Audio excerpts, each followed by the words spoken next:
ಎಲ್ಲರಿಗೂ ನಮಸ್ಕಾರ. ನಾನು ನಿಮ್ಮ Shobha. Welcome back to my YouTube channel. ಸ್ನೇಹಿತರೆ, ನಾನು ಇವತ್ತು ಮಾಡ್ತಾ ಇರುವಂತಹ ರೆಸಿಪಿ ಪನ್ನೀರ್ ಬಟರ್ ಮಸಾಲ. ಯಾವ ಹೋಟೆಲ್ಗೂ ಕಮ್ಮಿ ಇಲ್ಲ. 100% ನಾನು ಮಾಡಿರುವಂತಹ ಈ ಒಂದು ವಿಧಾನದಲ್ಲಿ ಖಂಡಿತ ಟ್ರೈ ಮಾಡಿ ನೋಡಿ. ಆವಾಗ ನನ್ನ ಮಾತು ನಂಬ್ತೀರಾ ನೀವು. ಅಷ್ಟು ರುಚಿಕರವಾಗಿರುತ್ತೆ. ಹಾಗೆಯೇ ಹೊಸದಾಗಿ ನನ್ನ ಚಾನಲ್ನ ನೋಡ್ತಾ ಇರೋರು ಪ್ಲೀಸ್ ಸಬ್ಸ್ಕ್ರೈಬ್ ಮಾಡ್ಕೊಳ್ಳಿ. ಹಾಗೆ ಪಕ್ಕದಲ್ಲೇ ಇರುವಂತಹ ಬೆಲ್ ಐಕಾನ್ನ ಕ್ಲಿಕ್ ಮಾಡಿ ಆಲ್ ಸೆಲೆಕ್ಟ್ ಮಾಡಿಕೊಂಡ್ರೆ ನಾನು ವಿಡಿಯೋ ಹಾಕಿದ ಕೂಡಲೇ ನಿಮಗೆ ನೋಟಿಫಿಕೇಷನ್ ಬರುತ್ತೆ. ಸ್ನೇಹಿತರೆ, ನಾನಿಲ್ಲಿ ಮಾಡ್ತಾ ಇರುವಂತಹ ಪನ್ನೀರ್ ಬಟರ್ ಮಸಾಲ ಸುಮಾರು ಒಂದು 5ರಿಂದ 6 ಜನಕ್ಕೆ ಆಗುವಂತಹ ಪ್ರಮಾಣದಲ್ಲಿ ಮಾಡ್ತಾ ಇದ್ದೀನಿ. ಮೊದಲನೇದಾಗಿ 1 ಬೌಲಷ್ಟು ಬಟಾಣಿನ ನಾನಿಲ್ಲಿ ಹಸಿ ಬಟಾಣಿ ತೊಗೊಂಡಿದ್ದೀನಿ. ಅದನ್ನು ಒಂದು ಸಲ ನಾನು ವಾಶ್ ಮಾಡಿ ಕುಕ್ಕರ್ಗೆ ಹಾಕ್ಕೊಂಡಿದ್ದೀನಿ. ಹಾಗೆಯೇ 1 ಗ್ಲಾಸು ನೀರನ್ನು ಸೇರಿಸಿ ಉಪ್ಪನ್ನು ಸೇರಿಸಿ ಜಸ್ಟ್ 1 ವಿಸಿಲ್ ಮಾಡ್ಕೊಳ್ತಾ ಇದ್ದೀನಿ. ಬಟಾಣಿ ಬೇಯೋಷ್ಟರಲ್ಲಿ ನೋಡಿ, ನಾನು ಇಲ್ಲಿ ಮಿಲ್ಕಿ ಮಿಸ್ಟ್ 1 ಪ್ಯಾಕೆಟ್ ತೊಗೊಂಡಿದ್ದೀನಿ ಪನ್ನೀರು. ನೀವಿಲ್ಲಿ ಯಾವುದೇ ಬ್ರ್ಯಾಂಡ್ ಕೂಡ ಇಲ್ಲಿ ಬಳಸ್ಕೊಳ್ಬೋದು. ಫಸ್ಟು ನಾವು ಮೇಲ್ಗಡೆ ಭಾಗ ಏನಿದೆ ಆ ಒಂದು ಪ್ಯಾಕೆಟ್ನ ಫಸ್ಟು ನೀರಲ್ಲಿ ತೊಳ್ಕೊಳ್ಳೋಣ. ನಂತರ ಕಟ್ ಮಾಡಿಕೊಂಡು ನಿಮಗೆ ತೋರಿಸ್ತಾ ಇದ್ದೀನಿ. ಇದರಲ್ಲಿ ಸಾಕಷ್ಟು ಪ್ರೋಟೀನ್ ಇದೆ. ಹಾಗೆಯೇ ನಾನಿಲ್ಲಿ 1 ಪ್ಯಾಕೆಟ್ ಅಷ್ಟೇ ಬಳಸ್ತಾ ಇರೋದು. ಇದು ಸುಮಾರು 200 ಗ್ರಾಮ್ ಇದೆ. ಹೋಟೆಲ್ನಲ್ಲಿ ನಾವು ಒಂದು ಪನ್ನೀರ್ ಐಟಮ್ ಏನೇ ತೊಗೊಳ್ತೀವಿ ಅಂತ ಅಂದ್ರೂ ಬಟ್ ಒರಿಜಿನಲ್ ಪನ್ನೀರು ಅಂತ ನಮಗೆ ಗೊತ್ತಿರೋದಿಲ್ಲ. ಬಟ್ ಪನ್ನೀರು ಕಾಸ್ಟ್ಲಿ ಇರುತ್ತೆ ಅಲ್ವಾ. ಪನ್ನೀರ್ ಬಟರ್ ಮಸಾಲ ಅಂತ ಕೇಳಿದ್ರೆ ಸುಮಾರು ಒಂದು ಚಿಕ್ಕ ಬೌಲಲ್ಲಿ ಕೊಡ್ತಾರೆ. 2 3 ಜನಕ್ಕೆ ತಿನ್ಬೋದೇನೋ. ಬಟ್ ಏನಿಲ್ಲ ಅಂದ್ರೂ ಒಂದು 250ರಿಂದ 300 ರೂಪಾಯಿ ಇರುತ್ತೆ ಅಲ್ವಾ. ಇನ್ನೂ ಜಾಸ್ತಿನೇ ಇರುತ್ತೆ. ಕೆಲವೊಂದು ಹೋಟ್ಲು ಮೇಲೆ ಡಿಪೆಂಡ್ ಇದೆ.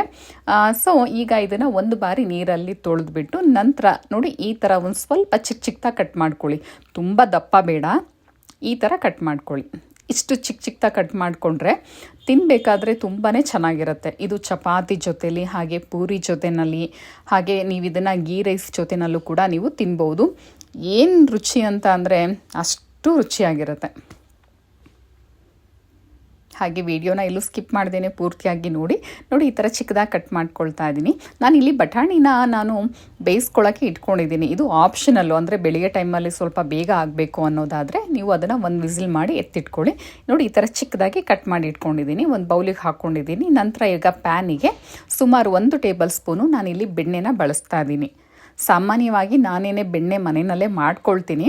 ಬಟ್ ಇಲ್ಲಿ ಖಾಲಿ ಆಗಿತ್ತು, ಹಾಗಾಗಿ ನಾನು ಬೆಣ್ಣೆನ ಇನ್ನೂ ಮಾಡ್ಕೊಂಡಿರಲಿಲ್ಲ. ಸೊ ಈಗ ಪ್ಯಾನಿಗೆ ಹಾಕಿದ್ದೀನಿ. ನಂತರ ಇವಾಗ ಪನ್ನೀರ್ನೆಲ್ಲ ಸೇರಿಸ್ಕೊಂಡು ಇದನ್ನು ಒಂದು ಸ್ವಲ್ಪ ನಾವು ಫ್ರೈ ಮಾಡ್ಕೊಳ್ಬೇಕಾಗತ್ತೆ.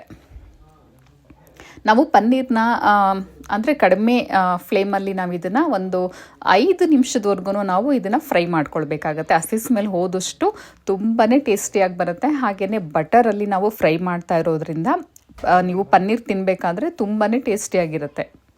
ಇವಾಗ 5 ನಿಮಿಷ ಆಗಿದೆ. ಇದನ್ನು ಒಂದು ಬೌಲಿಗೆ ಇವಾಗ ತೆಗೆದಿಟ್ಕೊಳ್ತಾ ಇದ್ದೀನಿ. ನೋಡಿ ಇಷ್ಟು ಫ್ರೈ ಆದರೆ ಸಾಕು, ತುಂಬಾ ಬೇಡ ಫ್ರೈ ಆಗೋದು. ನಂತರ ಈಗ ಅದೇ ಪ್ಯಾನಿಗೆ ಮತ್ತೊಂದು ಟೇಬಲ್ ಸ್ಪೂನು ಬೆಣ್ಣೆ ಹಾಕ್ಕೊಳ್ತಾ ಇದ್ದೀನಿ. ಈಗ ಬೆಣ್ಣೆನ ಸ್ವಲ್ಪ ಕರಗಿಸ್ಕೊಳ್ಳೋಣ. ಇದಕ್ಕೆ ಇವಾಗ ಅಂದರೆ ಸ್ವಲ್ಪ ದೊಡ್ಡ ಗಾತ್ರದಲ್ಲಿ 1 ಈರುಳ್ಳಿನ ಇಲ್ಲಿ ಹಾಕ್ಕೊಳ್ತಾ ಇದ್ದೀನಿ. ಇದನ್ನು ಸ್ವಲ್ಪ ಹೊತ್ತು ಅಂದರೆ ಜಸ್ಟ್ 1 ನಿಮಿಷ ನಾನು ಫ್ರೈ ಮಾಡ್ಕೊಳ್ತಾ ಇದ್ದೀನಿ. ನೋಡಿ ಈರುಳ್ಳಿ ಫ್ರೈ ಆಗಿದೆ. ನಂತರ ಒಂದು 10 ಎಸಳು ಬೆಳ್ಳುಳ್ಳಿ, 2 ಹಸಿಮೆಣಸಿನಕಾಯಿ, ಒಂದು ಅರ್ಧ ಇಂಚು ಶುಂಠಿ, ಒಂದು 10 ಎಸಳು ನಾನಿಲ್ಲಿ ಗೋಡಂಬಿ ಕೂಡ ಹಾಕ್ಕೊಳ್ತಾ ಇದ್ದೀನಿ. ಇದೆಲ್ಲ ಹಾಕಿ ಮಾಡೋದ್ರಿಂದ ಏನು ರುಚಿ ಅಂತ ಅಂದರೆ ನೀವು 1 ಸಲ ಮಾಡಿದ್ರೆ ಪದೇ ಮಾಡ್ತಾ ಇರ್ತೀರಾ. ಅಷ್ಟು ಟೇಸ್ಟಿಯಾಗಿರುತ್ತೆ ನಿಜ. ಈಗ ಇದಕ್ಕೆ ನೋಡಿ ನಾನಿಲ್ಲಿ ಮೀಡಿಯಮ್ ಸೈಜು 2 ಟೊಮೊಟೊನ ಇವಾಗ ಸೇರಿಸ್ಕೊಂಡು ಸುಮಾರು 5 ನಿಮಿಷ ನಾನು ಇದನ್ನು ಫ್ರೈ ಮಾಡ್ಕೊಳ್ತೀನಿ. ಇದು ಸ್ವಲ್ಪ ಬೇಗ ಫ್ರೈ ಆಗಬೇಕು, ಹಾಗಾಗಿ ಸ್ವಲ್ಪ ಉಪ್ಪನ್ನ ಇಲ್ಲಿ ಸೇರಿಸ್ಕೊಂಡು ಇದನ್ನು ನಾನು ಫ್ರೈ ಮಾಡ್ಕೊಳ್ತಾ ಇದ್ದೀನಿ. ಒಂದು 2 ನಿಮಿಷ ಫ್ರೈ ಆದರೆ ಸಾಕು. ಇದು ನೋಡಿ ಇಷ್ಟು ಫ್ರೈ ಆದರೆ ಸಾಕು. ಇದನ್ನು ಇವಾಗ ನಾನು ಆಫ್ ಮಾಡ್ಕೊಂಡಿದ್ದೀನಿ ಸ್ಟವ್ನ. ಇದನ್ನು ಇವಾಗ ಚಿಕ್ಕದು ಜಾರಿಗೆ ಸೇರಿಸ್ಕೊಳ್ತಾ ಇದ್ದೀನಿ. ಇದಕ್ಕೆ ಯಾವುದೇ ರೀತಿ ಚಕ್ಕೆ ಲವಂಗ ಜಾಸ್ತಿ ನಾನಿಲ್ಲಿ ಮಸಾಲೆಗಳನ್ನ ಬಳಸಿಲ್ಲ. ನೋಡ್ತಾ ಇರ್ಬೋದು, ತುಂಬಾ ಸಿಂಪಲಾಗಿ ಮಾಡ್ಕೊಳ್ಬೋದು. ಬಟ್ ಬೇಗ ಕ್ವಿಕ್ಕಾಗಿ ಕೂಡ ಇದು ಆಗುತ್ತೆ. ಇದನ್ನು ತಣ್ಣಗಾಗೋದಕ್ಕೆ ಬಿಟ್ಟಿದ್ದೆ 1 ನಿಮಿಷ. ನಂತರ ಇದಕ್ಕೆ ನೋಡಿ ಒಂದು ಸ್ವಲ್ಪ ನೀರನ್ನು ಸೇರಿಸಿ ನೋಡಿ ಈ ಥರ ನಾವು ಫೈನು ಪೇಸ್ಟ್ ಮಾಡ್ಕೋಬೇಕು. ಇದೇ ಮುಖ್ಯವಾಗಿ ನಮಗೆ ಬೇಕಾಗಿರೋವಂಥದ್ದು. ಗ್ರೇವಿ ಈ ಥರ ನಾವು ಚೆನ್ನಾಗಿ ಫ್ರೈ ಮಾಡಿಕೊಂಡ್ರೆ ತುಂಬಾ ಚೆನ್ನಾಗಿ ಬರುತ್ತೆ. ನಂತರ ನೋಡಿ ಇದಕ್ಕೆ ಒಂದು 2 ಟೇಬಲ್ ಸ್ಪೂನು ನಾನು ತೆಂಗಿನೆಣ್ಣೆ ಹಾಕಿದ್ದೀನಿ. ಇದಕ್ಕೆ ಸ್ವಲ್ಪ ಖಾರದ ಪುಡಿ, ನಂತರ 1 ಟೇಬಲ್ ಸ್ಪೂನ್ಗಿಂತ ಕಡಿಮೆ ನಾನಿಲ್ಲಿ ಧನಿಯಾ ಪುಡಿ ಹಾಗೆಯೇ ಅರಿಶಿಣದ ಪುಡಿ, ಒಂದು ಅರ್ಧ ಟೇಬಲ್ ಸ್ಪೂನು ಗರಂ ಮಸಾಲ, ಇದನ್ನೆಲ್ಲ ನೋಡಿ ಲೋ ಫ್ಲೇಮಲ್ಲೇ ನಾವು ಇದನ್ನು ಒಂದೇ ಒಂದು ಸಲ ನಾವು ಎಣ್ಣೆನಲ್ಲಿ ಈ ಥರ ಫ್ರೈ ಮಾಡ್ಕೊಳ್ಬೇಕಾಗತ್ತೆ. ನಾನಿಲ್ಲಿ ತುಂಬ ಜಾಸ್ತಿ ಎಣ್ಣೆನ ಬಳಸಿಲ್ಲ, ಜಾಸ್ತಿ ಬಟರೇ ಬಳಸಿದ್ದೀನಿ. ಅಂದರೆ ಬಟರ್ ಕೂಡ ನಾನಿಲ್ಲಿ ಒಂದು 3 ರಿಂದ 4 ಟೇಬಲ್ ಸ್ಪೂನ್ ಅಷ್ಟೇ ಬಳಸಿರೋದು. ನೀವಿಲ್ಲಿ ಬೇಕಾದರೆ ಜಾಸ್ತಿ ಕೂಡ ಬಳಸ್ಕೊಳ್ಬೋದು. ಎಣ್ಣೆ ಬದಲಾಗಿ ಬಟರ್ ಕೂಡ ನೀವು ಬಳಸ್ಕೊಳ್ಬೋದು. ನಂತರ ಇದಕ್ಕೆ ಇವಾಗ ರುಬ್ಬಿಟ್ಕೊಂಡಿರುವಂತಹ ಮಸಾಲೆನ ಇದಕ್ಕೆ ಸೇರಿಸ್ಕೊಳ್ತಾ ಇದ್ದೀನಿ. ಇದು ಚೆನ್ನಾಗಿ ಫ್ರೈ ಆಗಬೇಕು, ಇದು ಚೆನ್ನಾಗಿ ಹೊಂದ್ಕೋಬೇಕು. ಇದು ಜಸ್ಟ್ 1 ನಿಮಿಷ ನಾವು ಮಿಕ್ಸ್ ಮಾಡಿಕೊಂಡ್ರೆ ಸಾಕು. ಈ ಕಡೆ ನೋಡಿ ಬಟಾಣಿ ಕೂಡ ಸಾಫ್ಟಾಗಿ ಚೆನ್ನಾಗಿ ಬೆಂದಿದೆ. ನಿಮಗೆ ಟೈಮ್ ಇದೆ ಅಂತ ಅಂದರೆ ನೋಡಿ, ಇವಾಗ ಈ ಮಸಾಲೆಗೆ ನಾನಿಲ್ಲಿ ಬೇಯಿಸಿ ಹಾಕ್ಕೊಳ್ತಾ ಇದ್ದೀನಿ. ನೀವು ಬೇಕಾದರೆ ಹಸಿ ಬಟಾಣಿನ ಈ ಮಸಾಲೆಗೆ ಹಾಕಿ ನೀರನ್ನು ಹಾಕಿ ಸುಮಾರು ಒಂದು 5 ನಿಮಿಷ ಬೇಯಿಸ್ಕೊಳ್ಬೇಕಾಗತ್ತೆ. ಸೊ ಲೇಟ್ ಆಗುತ್ತೆ ಅನ್ನೋ ಕಾರಣಕ್ಕೆ ನಾನು 1 ವಿಸಿಲ್ ಮಾಡ್ಕೊಂಡಿದ್ದೀನಿ ಬಟಾಣಿನ. ಇವಾಗ ನೀರಿನ ಸಮೇತನೇ ನಾವಿಲ್ಲಿ ಹಾಕ್ಕೊಳ್ಬೇಕಾಗತ್ತೆ. ನೋಡಿ, ಈ ಗ್ರೇವಿನ ಸುಮಾರು ಒಂದು 5 ರಿಂದ 6 ಜನ ತಿನ್ಬೋದು. ಅಂದರೆ ಜಾಸ್ತಿ ಕ್ವಾಂಟಿಟಿನಲ್ಲಿ ಕೂಡ ನಾವು ಮಾಡ್ಕೊಳ್ಬೋದು. ಬಟ್ ಹೋಟೆಲ್ನಲ್ಲಿ ಕೊಡೋವಂಥದ್ದು 2 ರಿಂದ 3 ಜನ, ಅದು ಕಡಿಮೆನೇ, 2 ತಿನ್ಬೋದಲ್ವ ಗ್ರೇವಿನ. ಇವಾಗ ನೋಡಿ ಕುದಿ ಬರ್ತಾ ಇದೆ. ಈ ಟೈಮಲ್ಲಿ ನಾವು ಪನ್ನೀರ್ ಸೇರಿಸ್ಕೊಳ್ಳೋಣ. ಬಟಾಣಿನಲ್ಲೂ ಕೂಡ ಪ್ರೋಟೀನ್ ಇದೆ, ಹಾಗೆಯೇ ಅಂದರೆ ಈ ಒಂದು ಪನ್ನೀರಲ್ಲೂ ಕೂಡ ಸಾಕಷ್ಟು ಪ್ರೋಟೀನ್ ಅಂಶ ಇರೋದ್ರಿಂದ ನಮ್ಮ ಒಂದು ದೇಹಕ್ಕೆ ಎಲ್ಲರಿಗೂ ಕೂಡ ಪ್ರೋಟೀನು ಭಾಳ ಮುಖ್ಯ. ಹಾಗಾಗಿ ನೀವು ಕೂಡ ವಾರದಲ್ಲಿ 1 ರಿಂದ 2 ಬಾರಿ ಈ ಥರ ಮಾಡಿಕೊಂಡು ನೀವು ತಿನ್ನಿ, ತುಂಬಾ ಚೆನ್ನಾಗಿರುತ್ತೆ. ನೋಡಿ, ಇವಾಗ ಮಿಕ್ಸ್ ಮಾಡಿದ್ದಾಗಿದೆ. ಇದನ್ನು ಒಂದು 2 ನಿಮಿಷ ಇದನ್ನು ಹಾಗೆ ಬಿಡ್ತಾ ಇದ್ದೀನಿ.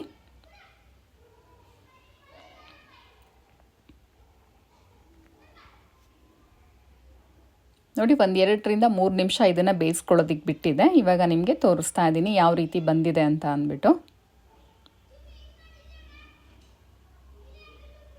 ನಿಮಗೆ ತಿನ್ನಬೇಕಾದ್ರೆ ಪನ್ನೀರು ತುಂಬ ಸಪ್ಪೆ ಸಪ್ಪೆ ಅನಿಸುತ್ತೆ. ಬಟ್ ಈ ಒಂದು ವಿಧಾನದಲ್ಲಿ ಖಂಡಿತ ಟ್ರೈ ಮಾಡಿ ನೋಡಿ, ಖಂಡಿತ ಸಪ್ಪೆ ಸಪ್ಪೆ ಥರ ಅನಿಸೋದಿಲ್ಲ, ತುಂಬಾ ಟೇಸ್ಟಿಯಾಗಿ ಬರುತ್ತೆ. ನಾನಿವಾಗ ಫೈನಲ್ ಆಗಿ ಸ್ಟವ್ನ ಆಫ್ ಮಾಡ್ಕೊಂಡಿದ್ದೀನಿ. ನೋಡಿ ಗ್ರೇವಿ ಕನ್ಸಿಸ್ಟೆನ್ಸಿ ಯಾವ ರೀತಿ ಬಂದಿದೆ ಅಂತ ಅಂದ್ಬಿಟ್ಟು. ನಾನಿಲ್ಲಿ ಬಟರ್ನು ಕೂಡ ತುಂಬ ಜಾಸ್ತಿನೂ ಬಳಸಿಲ್ಲ, ತುಂಬ ಮೀಡಿಯಮ್ ಆಗಿ ಬಳಸಿದ್ದೀನಿ. ಯಾಕಂದರೆ ಲಾಸ್ಟಲ್ಲೂ ಕೂಡ ನಾನು ಬೆಣ್ಣೆನ ಹಾಕ್ಕೊಳ್ತೀನಿ. ಹಾಗಾಗಿ ನೀವು ಇಲ್ಲಿ ಇಷ್ಟ ಇದ್ದರೆ ಇನ್ನೂ ಒಂದು ಸ್ವಲ್ಪ ಇಲ್ಲಿ ಹಾಕ್ಕೊಳ್ಬೋದು. ಇವಾಗ ಕೊನೆಯದಾಗಿ ಇವಾಗ ನೋಡಿ ಸರ್ವ್ ಮಾಡ್ಕೊಳ್ತಾ ಇದ್ದೀನಿ. ನಮ್ಮ ಮನೆಯಲ್ಲಂತೂ ಸ್ನೇಹಿತರೆ ಇದನ್ನು ವಾರದಲ್ಲಿ ಒಂದು 3 ರಿಂದ 4 ಬಾರಿ ನಾನು ಇದನ್ನೇ ಮಾಡ್ತಾ ಇರ್ತೀನಿ.